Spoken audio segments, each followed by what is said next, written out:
নমস্কার বন্ধুরা, মা তারার নাম নিয়ে আজকে আমার ভিডিওটা আরম্ভ করছি। আশা করছি আপনারা সকলে খুব ভালো আছেন। আর এটা হচ্ছে একটা সুন্দর সকাল, আদ্যাপীঠে যাওয়ার মুহূর্ত আমি আপনাদের সাথে ভাগ করে নিচ্ছি। তো এটা হচ্ছে আমার এলাকা, সাঁকরাইল এলাকার, যেখান থেকে আমরা গাড়িতে উঠেছিলাম। আর এই হচ্ছে সেই Sankrail station. Sankrail station rail line পার হয়ে আমরা যাচ্ছি আদ্যাপীঠের উদ্দেশ্যে। তো যাবার পথে অনেক মজাদার অংশ আছে, মুহূর্ত আছে, যেগুলো আপনাদের সাথে ভাগ করতে গেলে ভিডিওটা অনেকটা বড় হয়ে যাবে। তার মধ্যে বিশেষ কিছু অংশ আমি ভাগ করে নিচ্ছি। আর সাথে সাথে মায়ের ভোগ দর্শনও আপনাদেরকে করাবো। কথায় আছে, ভোগ দর্শনে দুর্ভোগ দূর হয়। তো সেই ভোগ দর্শন আপনারা আমার সাথে করবেন।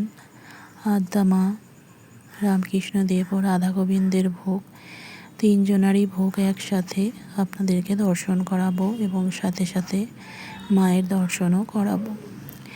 আর আদ্যাপীঠে গিয়ে আমরা যে ভোগগুলো গ্রহণ করেছিলাম, সেই ভোগে কি কি দেওয়া হয়েছিল সেগুলোও আপনাদের সাথে শেয়ার করব। আর এই হচ্ছে আমাদের মা ভবতারিণীর মন্দির, ভবতারিণী দক্ষিণেশ্বরের মন্দির। মায়ের মন্দির পার হবার পরেই আদ্যাপীঠ এসে যাবে। তো চলুন দেখতে থাকুন শেষ পর্যন্ত ভিডিওটা।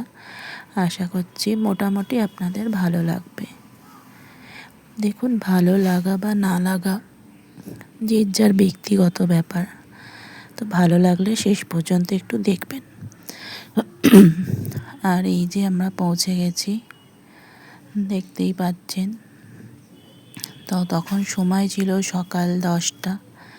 তো মায়ের মন্দির খুলে যে মায়ের আরতি আরম্ভ হয় সকাল 10:30, 10:30, প্রায় আধ ঘন্টা আগেই আমরা পৌঁছে গিয়েছিলাম। তো পৌঁছে গিয়ে আমরা বসেছিলাম মন্দির খোলার অপেক্ষায়। তো মন্দির যখন খোলা হলো তখন চারিদিকের পরিবেশটা এত সুন্দর, আপনারা যারা গেছেন তারা তো নিশ্চয়ই জানেন, আর যারা যাননি তারা একবার অবশ্যই ঘুরে আসুন আদ্যাপীঠ। দেখবেন দেহ মন সবই একটা অপূর্ব শান্তিতে ভরে যাবে এবং মনের মধ্যে আপনাদের যে দুঃখ কষ্ট আছে কিছু মুহূর্তের জন্য হলেও সেটা দূর হয়ে যাবে। আর মায়ের এই মঙ্গলময় আরতিটা এত সুন্দর, দেখে যেন জীবনটা ধন্য হয়ে গেল। আর আরতি দেখার পর আমরা চলে যাচ্ছি ভোগ দর্শন করতে। তো ভোগটা ছিল দোতলার ওপরে। তো সেখানে সবাই মিলে গেলাম। তো এত সুন্দরভাবে জিনিসগুলো সাজানো আছে, আর দেখে মনটা একদম একটা স্নিগ্ধতায় ভরে গেল।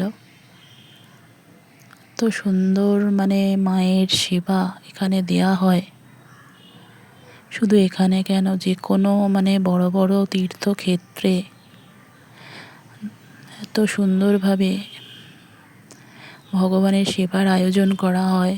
তো স্নিগ্ধতার, পরিষ্কার পরিচ্ছন্নতার সাথে যা দেখতে সত্যি খুবই মনোমুগ্ধকর।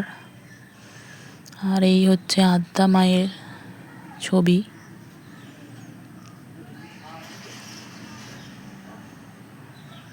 তো চলুন, এরপর আমরা চলে যাচ্ছি নিচে।